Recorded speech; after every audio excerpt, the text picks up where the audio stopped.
कल आएंगे मध्य प्रदेश समेत 4 राज्यों के नतीजे, जिस पर सभी की निगाहें टिकी हुई है। कल सुबह 8 बजे से मतगणना शुरू हो जाएगी।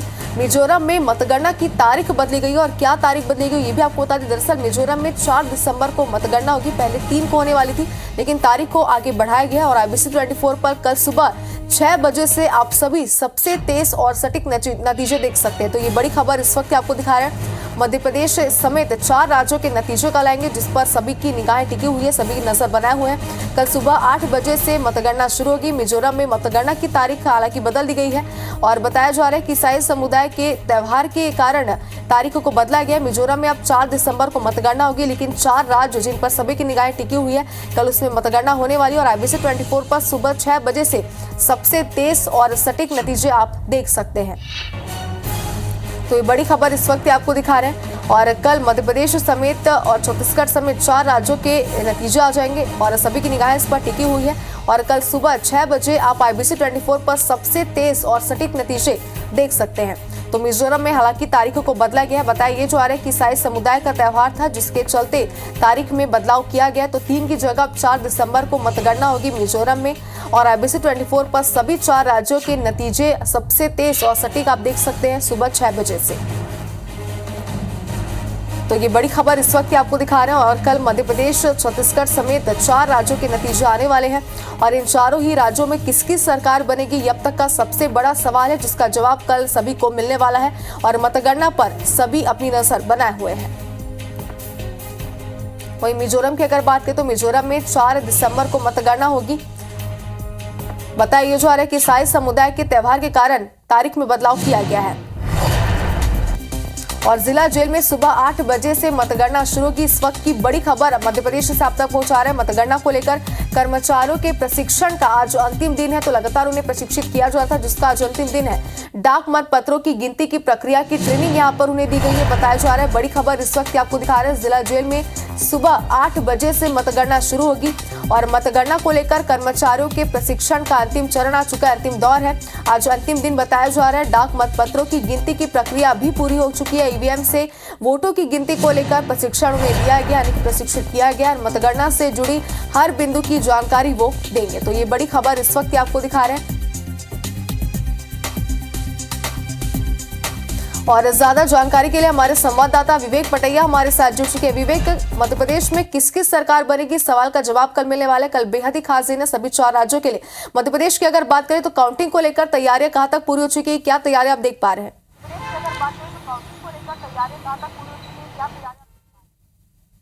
कि मध्य प्रदेश में मतगणना की यदि हम बात करें तो 230 सीटों पर जो मतगणना होनी है वो कल सुबह 8 बजे से शुरू हो जाएगी। हर जिला मुख्यालय पर मतगणना के लिए केंद्र बनाए गए हैं और वहां पर सभी विधानसभा सीटों की जो है मतगणना अलग अलग जिन जिलों में जितनी विधानसभा है वहाँ मतगणना होगी। और मतगणना को लेकर जो जिला प्रशासन की यदि हम बात करें तो उन्होंने पुख्ता तैयारियां कर रखी है। जिला निर्वाचन अधिकारी यानी कलेक्टर की नेतृत्व में लगातार जो है प्रशिक्षण हो रहे हैं, कर्मचारियों को प्रशिक्षित किया जा रहा है। मतदान के लिए जिस तरह टेबल लगाई जा रही है उन टेबलों पर किस तरह उनको EVM से काउंटिंग करनी है और क्या प्रक्रिया रहेगी, ये पिछले कई दिनों से जो है मतगणना के कर्मचारियों को बताया जा रहा है। दूसरी तरफ राजनीतिक दलों की बात करें तो राजनीतिक दलों ने भी अपने जो एजेंट हैं उनको भी जो है प्रशिक्षण दिया है। भाजपा ने अपने एजेंटों को प्रशिक्षण दिया है जो मतगणना टेबल पर मौजूद रहेंगे। इसके अलावा हम यदि बात करें कांग्रेस ने और तमाम जो राजनीतिक दल हैं उनने भी अपने अपने एजेंट को प्रशिक्षण दिया है, क्योंकि यही एक अंतिम दौर है जो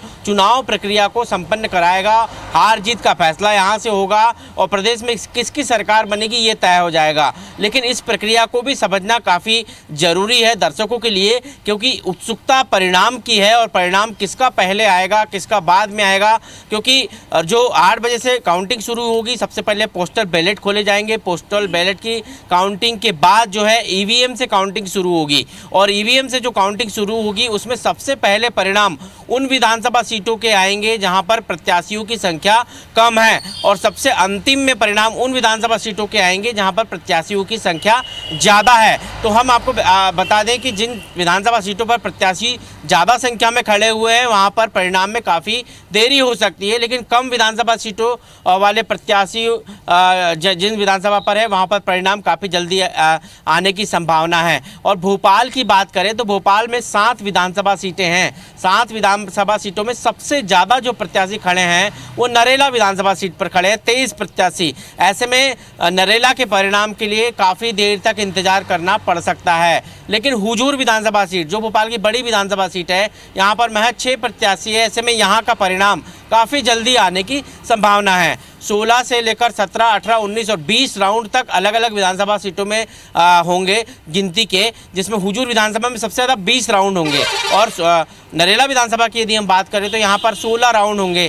गोविंदपुरा विधानसभा सीट पर यहाँ पर 16 राउंड होंगे, 17 राउंड उत्तर विधानसभा सीट पर होंगे। तो इस तरह अलग अलग राउंड में काउंटिंग होगी और हर राउंड की काउंटिंग की जो डिक्लेयर वहाँ पर जो है रिजल्ट घोषित किया जाएगा माइक के द्वारा। जो वहाँ पर अधिकारी होंगे वो हर विधानसभा सीट पर हर राउंड का जो है रिजल्ट जारी करेंगे और उसका एक सर्टिफिकेट भी जो है मतदान के दौरान जो एजेंट मौजूद रहेंगे विधानसभा वार जो अलग अलग राजनीतिक दलों के, उनको भी बताया जाएगा। तो काफ़ी पारदर्शी व्यवस्था करने की प्रक्रिया चुनाव आयोग ने की है। अब देखना होगा कि कल क्योंकि दोनों राजनीतिक दलों ने अपने दलों को कहा के एजेंट्स को कहा है कि काफ़ी सतर्क और चौकन्ना रहने की ज़रूरत है। तो कल सुबह 8 बजे काउंटिंग शुरू होगी। IBC 24 अपने दर्शकों को सटीक और सबसे त्वरित परिणाम दिखाएगा ताकि दर्शकों को किसी और जगह जो है परिणाम देखने न जाना पड़े, और इसलिए हम मुस्तैद रहेंगे। लेकिन आपको भी समझने की ज़रूरत है कि किस तरह जो है चुनाव के परिणाम आपके सामने आते जाएंगे।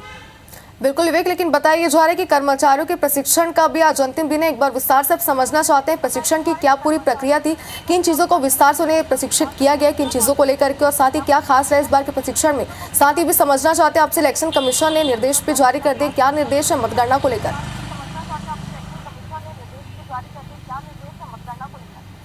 देखिए, मतगणना केंद्रों पर हम यदि बात करें तो किसी भी ऐसे व्यक्ति का प्रवेश वर्जित रहेगा जो मतगणना या मतगणना से जुड़ा हुआ नहीं है। जिनको मतगणना के लिए अधिकृत पासेस दिए गए हैं वो कर्मचारी, वही राजनीतिक दल के एजेंट्स और मीडिया कर्मी वहाँ पर मौजूद रहेंगे। लेकिन जिस जगह काउंटिंग होगी वहाँ पर किसी प्रकार के इलेक्ट्रॉनिक डिवाइस को ले जाना जो है प्रतिबंधित है कि या तो मोबाइल हो या फिर किसी भी प्रकार का इलेक्ट्रॉनिक जो डिवाइस है वो नहीं ले जा सकते।